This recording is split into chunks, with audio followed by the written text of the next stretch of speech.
Mr. The Prequels presents the prequels. Yeah. And today, man, we got a lot to talk about today. Lots and lots and lots. Let me do that one again. And today, man, we got a lot to talk about today. Yeah, that's better.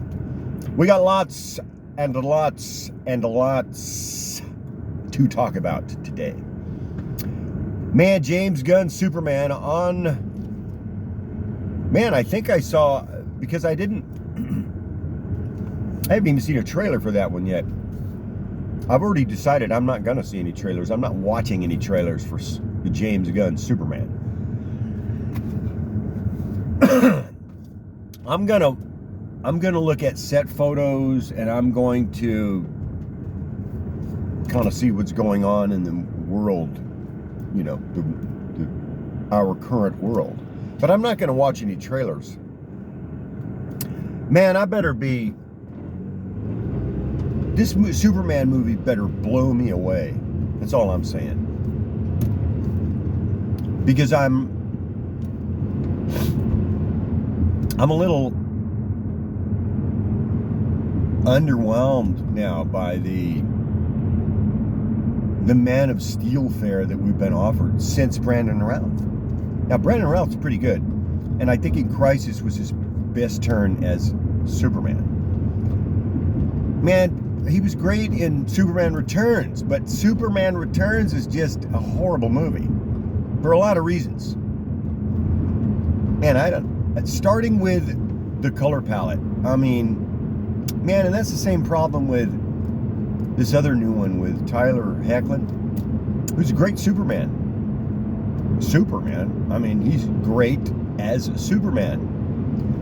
And also as Clark Kent.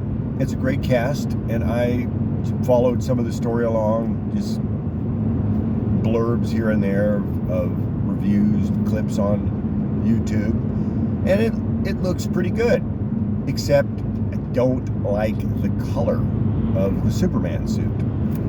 I like the original suit they had on the original episode, and I just don't like that suit. I don't like that color suit. I want something that looks kind of like I'm starting to see here with the James Gunn Superman. You know, I want some hard contrast in the primary color look. You know, I want some yellows, some red, blue boots, right? How about some underwear? Man, come on, I need some briefs. I need a strongman look. Take me back to, right? 1938, man. I need to see the strongman. So, hopefully we're going to get some Max Fleischer look to it. And this takes me back to the George Reeves Superman. My personal favorite of all the portrayals of Superman, as each actor brought their own and has brought and brings their own style to this character, Superman. He's a real person. Do not doubt that. Brought to life in many ways, either, you know, in a comic book or through records or tapes, shirts, books, movies, and then in your imagination. As you go and think about these things later, as you go on after you read the stories, then you live it. First thing you know, you're looking at it. Next thing you know, you're living it. So, Superman. George Reeves, my favorite. Also, I like that look and feel of the 1950s Superman. That worked perfectly for that time period. And, you know, people always ask the question like this: does it hold up? Well, of course it holds up. Was it to the highest standards possible at that time, within the context of its time? Totally, absolutely. I would say that Superman, The Adventures of Superman, with George Reeves as Superman, that would be, I think, a better version to Superman than what was Although not, it's a different character, it's a different style. Apples to oranges. The Amazing Spider-Man TV series in the 1970s with Nicholas Hammond as Peter Parker and Spider-Man. And it just wasn't the same in that they did explore some of the superpowers of Spider-Man in the 1970s Spider-Man series, but they didn't go into the mythos, so to speak, of Spider-Man. And this is what they did as well this is what they did rather well in The Adventures of Superman with George Reeves as Superman, was they showed the origin, how he came to Earth, and then they showed him as Clark Kent, and often he would encounter, he wasn't fighting super alien monsters or anything like that, but it's always something that he had to do. He had to learn something new, and there's always a moral or always a lesson to it, mostly if it was dealing with kids. And I loved his smile. But I want to say this about Nicholas Hammond playing Peter Parker.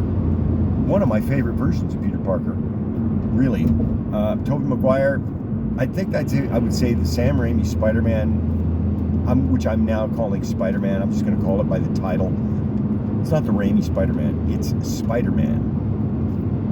Directed by Sam Raimi, of course. Spider-Man. The gold standard. I would say then the gold standard for comic book superhero origin movies. Man, come on, Spider-Man. Directed by Sam Raimi. Totally. And then Spider-Man 2, take it to the next level. Then Spider-Man 3, the Return of the Jedi of that series, obviously. But actually better than Return of the Jedi as a stronger third act, I think. Whatever. They were both pretty good movies. I actually think Return of the Jedi was better. That's just personal opinion. That's how I feel about it. Hey, but I loved all of them. I think the thing I love about Spider-Man 3 is in all of those movies, Spider-Man, that trilogy, the Sam Raimi trilogy, is you see the love and the bond between Peter and Harry, and that's a tragedy there. And that's something that Sam Raimi really got. Now I'm switching over from Superman to Spider-Man. But Sam Raimi really got that tragic part of being Spider-Man. And that didn't really come across in the Adventures of Superman with George Reeves. There's nothing tragic about him being Superman. It's not hard, it's not difficult. I know they looked at more of this in the current version of Superman, Tyler Hoechlin. And I don't know the whole cast in this, so please excuse me on that one. I haven't watched the show, I haven't followed it. But I will say this. I would say the gold standard for a TV series, as well as portrayal of Superman, Clark Kent, Smallville, Tom Welling. Yeah, there's no suit on there. There's no, except the laughable final scene. Oh, man. Who approved of that? I don't know. Laughable, man. As the Jesus would say, laughable, man. Wah! But, what it comes down to is writing actors, of course. They got to be good actors. They got to believe in the character. Lex Luthor, even Lionel Luthor. That's another one that came from the TV series. This is now pretty much canon. Is canon. So, okay, James Gunn, man, he better blow me away because I'm not watching any trailers. All I'm doing is I'm looking at set pictures. I see the wires. They're going to be using a lot of practical effects. They better not be trying to pull a J.J. Abrams on me like they did with The Force Awakens when they showed that special on, everybody was supposed to be getting excited for The Force Awakens, and they showed this special, and they showed a bird tapping a log or something to prove to everybody that they were going to use special effects like that, puppets. So they showed this bird tapping a log. Yeah, and that was supposed to get me to want to watch The Force Awakens. And then I went to go see The Force Awakens. Well, we all know how that turned out. So, that's it. That's all the time I got for today. And I want to leave on a positive note, though, friends. I'm looking forward to seeing this James Gunn Superman movie. I'm looking forward to it. It's going to be different. I don't know about what it's going to be yet, but I just hope... Man, Perry White better say Great Caesar's Ghost. That's all I'm saying, man. And Superman better say Great Scott. Or at least up and away. All right. That's all the time we have for today, dear friends. Now, until we meet again, remember, as Qui-Gon Jinn, the wise and powerful Jedi that told this to Anakin Skywalker in Star Wars Episode 1, The Phantom Menace. Written and directed by George Lucas, I will add, and an all-time epic masterpiece. Oh yeah, baby, you better believe it. Starting with the opening title crawl. Star Wars Episode 1, The Phantom Menace. An all-time epic masterpiece. Right. Patton Oswalt. Yeah. Whatever, man. Talk about F-word, ing, pathetic. Well, you will see that joke. Not funny. Mr. Oswalt.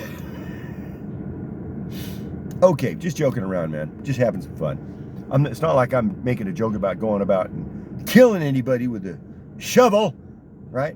Remember that when Patton Oswalt said he was going to go out and kill George Lucas with a shovel? If he had a shovel, right? And he had a time machine, he would go back to about 93 or 94 and he would kill George Lucas with a shovel. Yeah, you remember that? I do. Who remembers that? Right? The 1%? Yeah, are you smarter than the 1%? How about this? Do you think that joke is funny? I would say less than 1% of the people on this planet would think that joke is funny. Oh, and I heard some people laughing when you told it. But is it funny, really? If you had a time machine, you would go back in time to about 93 or 94, and you would kill George Lucas with a shovel. Yeah. Shame on you, Mr. Oswalt. Just a shame on you.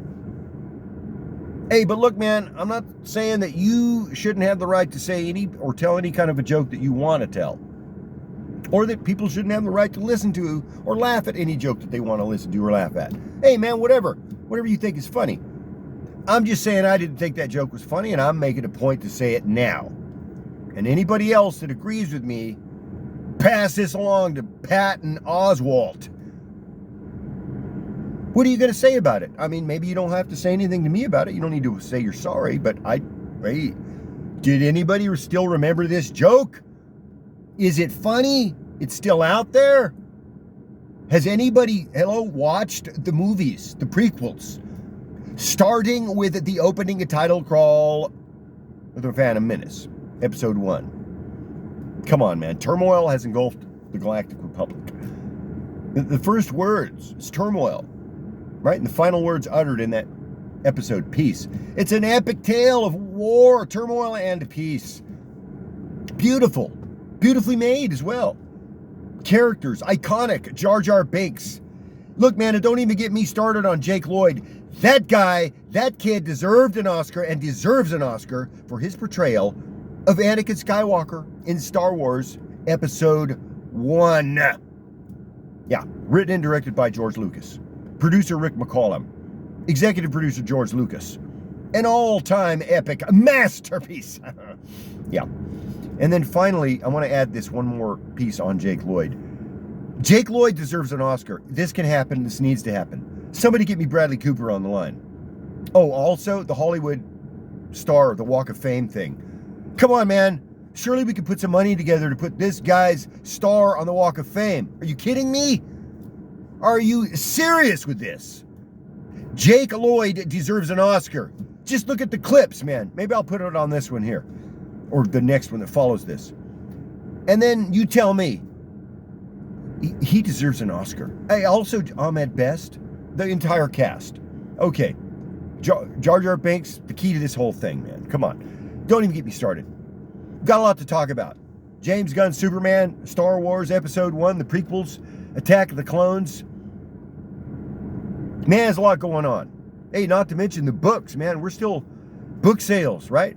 Book sales, book sales, book sales.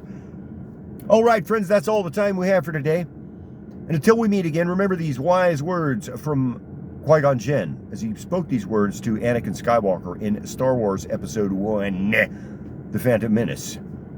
Written and directed by George Lucas. An all-time epic masterpiece. And here, remember these words, dear friends. As, again, spoken by Qui-Gon Jinn in Star Wars Episode 1, The Phantom Menace. To Anakin Skywalker, right? They were on Coruscant, and they were getting ready to go back to Naboo. And Qui-Gon Jinn told Anakin, the Council has not granted me permission to train you, but follow me by doing this. Watch me. Stay close to me. Remember, your focus determines your reality. Now, and may the Force be with us.